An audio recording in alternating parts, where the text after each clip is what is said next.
দেখো বন্ধুরা, তো আজ সবাই মিলে ঘুরতে চলে যাচ্ছি পাঁচমুড়া। তো পাঁচমুড়া তোমরা মোটামুটি সবাই জানো, যেটা আমাদের পাঁচমুড়া দ্বিতীয় বৃন্দাবন বানিয়েছে। এই দেখো সবাই বোন, শ্রী, মা সবাই যাচ্ছে,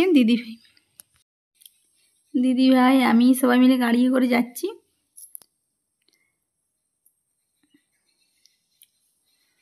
দেখো রাস্তা এখন বেরিয়ে পড়েছি। এখানে রাস্তার মধ্যে শুধু গাছ ছাড়া কিছু দেখতে পাবে না, শুধু গাছেই। আমাদের এই দিকটাতে খুব শাল জঙ্গল, যেটা পাঁচমুড়া রোডে যাচ্ছে।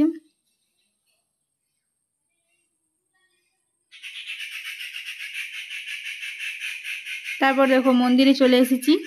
এটাই হচ্ছে পাঁচমুড়া দ্বিতীয় বৃন্দাবন মন্দির। এটা হচ্ছে মন্দিরের প্রবেশ করার রাস্তাটা। মন্দিরটা সত্যিই খুব সুন্দর করেছে, খুব সুন্দর।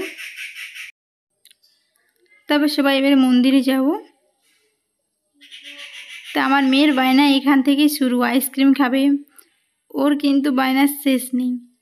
এবারে প্রবেশ করব। মন্দিরটা কিন্তু সত্যিই খুব সুন্দর। যাদের এখানে বাড়ির সামনে তারা ঘুরে আসতে পারো।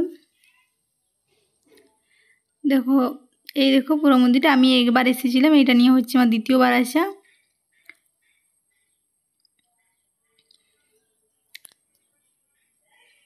তোমাদের দাদা ভাই ক্যামেরার ব্যাগটা দিয়েছে দায়িত্ব।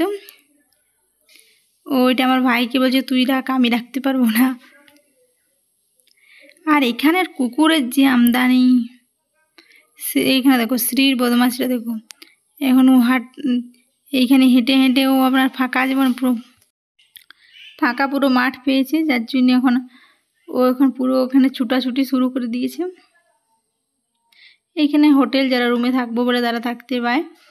এই শিবটা অনেক দিন আগেই করেছে, কিছু কালার করেনি মনে হয়, না কি করবে ঠিক জানিও না আমি।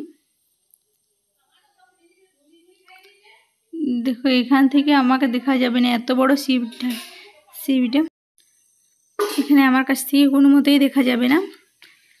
দেখো এখানে আমার মেয়ে এইখানে ওই শিব ঠাকুরটার কাছকে যাচ্ছে, ওর বাবাকে দেখাচ্ছে যে দেখো কত বড় শিব ঠাকুর। এখানে বন্ধের ছবি তোলা হচ্ছে।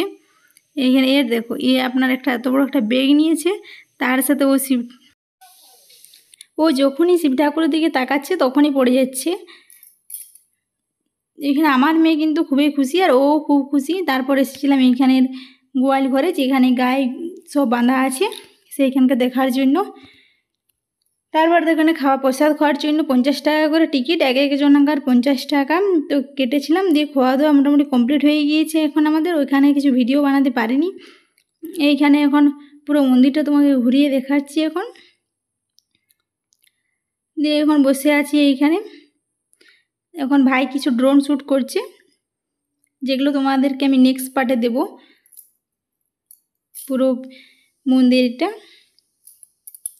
এটা হচ্ছে আটচালাটা, যেখানে আটচালাটা করেছে। আমার বরকে দেখুন অবস্থাটা। তারপর বাড়ি বেরিয়ে গিয়েছি, এবারে বাড়ি চলে যাব সবাই।